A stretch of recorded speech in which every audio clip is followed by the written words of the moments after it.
ఇండియాకు విదేశీల తాకిడి క్రమక్రమంగా పెరుగుతోంది. ఇండియా నుంచి విదేశాలకు వెళ్లే యువత కంటే విదేశీ యువత మన ఇండియాకు భారీగా తరలివస్తున్నారు. పాతొక రోత కొత్తొక వింత అన్నట్టు వివిధ దేశాల నుంచి భారత్కు వస్తున్న వారి సంఖ్య ఏటా పెరుగుతోంది.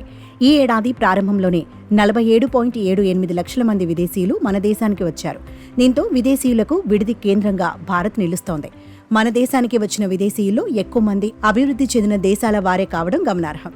మన దేశానికి 2024లో వచ్చిన 47.78 లక్షల మందిలో అమెరికా నుంచి 17.56%, యూకే నుంచి 9.82%, కెనడా నుంచి 4.5%, ఆస్ట్రేలియా నుంచి 4.32% మంది రావడం విశేషం.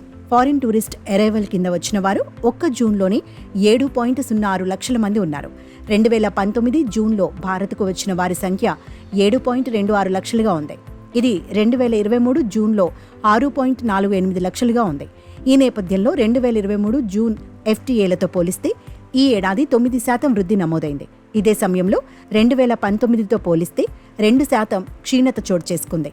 భారత్కు వచ్చిన విదేశీయుల్లో ఎక్కువ మంది సరదాగా కుటుంబాలతో సహా గడిపి వెళ్లారు. మన దేశంలో ప్రముఖ పర్యాటక, ఆధ్యాత్మిక, చారిత్రక ప్రాంతాలను సందర్శించి వెళ్లారు.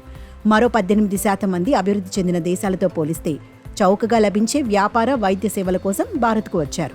కాగా విదేశాల నుంచి భారత్కు వస్తున్న వారిలో ఎక్కువ మంది ఢిల్లీ నుంచే వస్తున్నారు. ఢిల్లీ 31.45% విదేశీయుల రాకతో టాప్లో నిలుస్తోంది.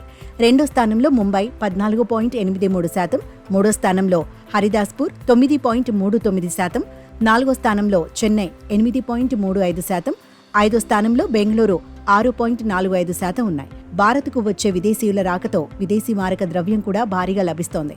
ఈ క్రమంలో ఫారెక్స్ ఆదాయం గతేడాదితో పోలిస్తే 17.62% పెరిగింది. కాగా ఈ ఏడాది జనవరి, జూన్ మధ్యలో 1.50 కోట్ల మంది భారతీయులు విదేశాలకు వెళ్లారు.